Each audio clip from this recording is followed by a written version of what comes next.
Hey guys, welcome back to another video. So in today's video we're gonna go over lessons learned, mistakes we've made that have turned into lessons since we've been living on the bus for the past 4 months. So we've broken it down into 6 different categories and I just put my hand up for 5.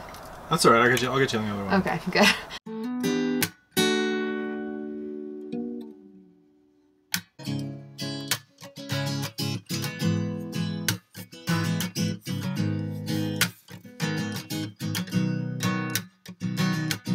So number 1, consider the temperature where you're living or where you're traveling to and then reconsider it again 5 more times. Being outside in a car, like it's really so cold. Like it was 22 degrees when we woke up yesterday. Even if it's warm during the day, like it gets very cold at night. We sleep for 8 hours, so I have to get up at least one time, sometimes twice throughout the night, depending on how cold it is. Because sometimes I want the fireplace to be cranking, and sometimes I want to do a long, slow burn if it's not super cold. That's still a mistake becoming a lesson. So if you guys have seen our other videos, you've seen me endorse those little 1-pound propane tanks that we use for everything.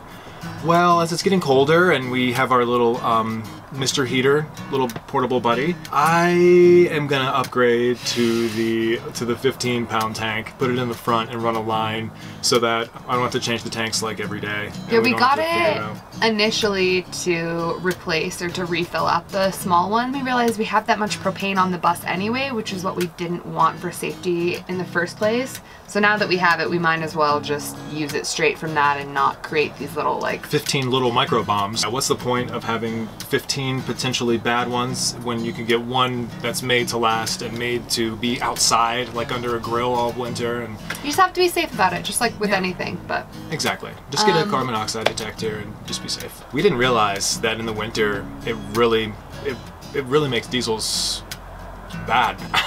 Well, you just have to like get the heaters for your oil tank so that the oil doesn't get all sludgy, and they're just things you have to consider with a huge diesel engine, and it can really be detrimental if you're not putting these provisions into place when it's super cold. I mean, all these are lessons that we've learned, but a lot of it has to do with sort of where we are and our product or our environment right now, which actually takes me to the next point. Everything that comes into play with owning a huge diesel engine. Owning a 6.5 liter turbo diesel is a whole thing in itself. Get the manual. Yeah. Order the manual on Amazon or online for your conversion vehicle so that you can really delve into the facts of how your engine works. Yeah, traveling in general is really expensive with a huge engine with all this weight. I mean, we doubled the weight by putting all this stuff in it, so we get about 6 to 10 miles to the gallon depending on where we are, which isn't great considering diesel is also more expensive than regular fuel. That's kind of why we are staying in the northern Colorado area right now rather than traveling all across the country, which a lot of people do as soon as they finish their conversions.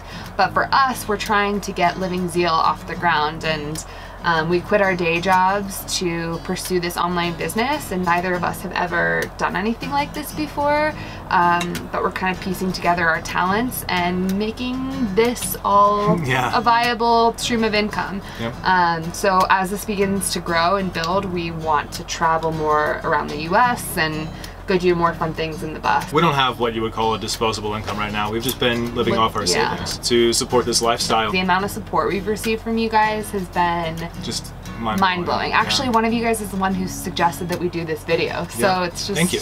Yeah. Thank you. Getting chills. Yeah, really. Number 3 for our lessons learned. So you will notice very quickly that you have to clean up multiple times a day in here because you're living in a tiny little space. We sweep like 5 times a day, and I feel like we're cleaning quite frequently because we also make all of our meals on the bus. Yeah. But yeah, you really just want to make sure you have some sort of down pat system, otherwise it's going to get messy and cluttered and crazy. And we're also suddenly minimalists, and what we've realized sort of is everything has to have a space and everything has to have a need. And it has to add value to your life. Otherwise you gotta get rid of it. And not only is it something that's going to clutter up the bus, but it will literally cost you money. Everything that weighs down this bus costs you gas mileage. It's far more efficient to just have what you need and know exactly where it is so you can access it. Yeah. Whenever. It goes a long way, and that's definitely a lesson that we've learned. Is it starts to humble you. You start to really enjoy the little things that you do have, like our coffee mugs, and just the little things that do bring value to your life. You really start to appreciate a lot more in this lifestyle, and that is one of the best lessons that we've learned. That's been like a lesson that is something that's kind of been enlightening, and it's been really freeing. So number 4, maintaining normal relationships while living as a nomad. And as we said, we're kind of stationed around like northern Colorado right now, so we're not totally nomadic. But I think something we realized is that because you're living on a movable object, that you're going to be more accessible all the time. And I think people don't consider that it takes effort to drive this thing. We have 3 animals that get a little stressed when we're driving down highways and stuff like that. It's stressful for us a little bit driving in here because this is an old bus and it has some things that could use a little bit of TLC. Yeah, and just everything we own is in here.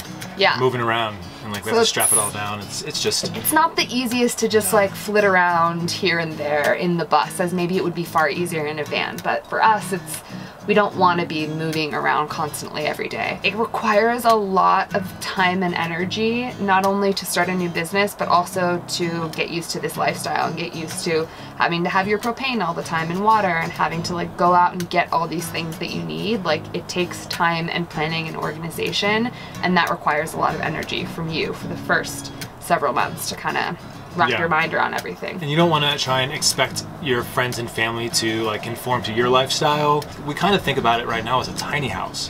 Totally. Just already has a truck hooked up to it. Step 5 of lessons learned. We really needed a routine to kind of help ground us every day, because you're waking up in different locations and different spots all the time, that you kind of need to have that like surreal. You forget what day of the week it is. I mean, our routine is like, you know, I wake up every day. I wake up first, so I make coffee, have a little time to sit here by the window, and then bring Zana coffee to wake her up. And then she gets up and makes breakfast and reply to all the comments on YouTube. It feels like a house in here because you wake up and you know where everything is and you just do your thing. It also keeps our relationship going. It keeps it strong. You don't feel frazzled. Yeah, you and I are the type of people that kind of need a little bit more grounding to make us feel more secure, I guess. Yeah. I mean, some people might be better with sort of the whimsical lifestyle, but I think we need something to make it feel like more like your apartment that you've moved from. Number 6. All the times that the cops have come, which have been dozens of times, they've never come because they thought we were suspicious or they thought that we've always inquired like why they were here, and it's always been because someone saw us and were uncertain of what we were doing in the bus and wanted the cops to come check it out. Okay. Well, that's it, guys. Yeah, thank you so much for watching another video. If you guys like what you see, always subscribe, like, share, please comment. We're getting so many awesome comments, so keep them coming, guys. You guys are the best people ever. Seriously. Can't believe it. So anyway, keep watching and thank you so much. Hope this is useful. Thanks, guys. Have a good one.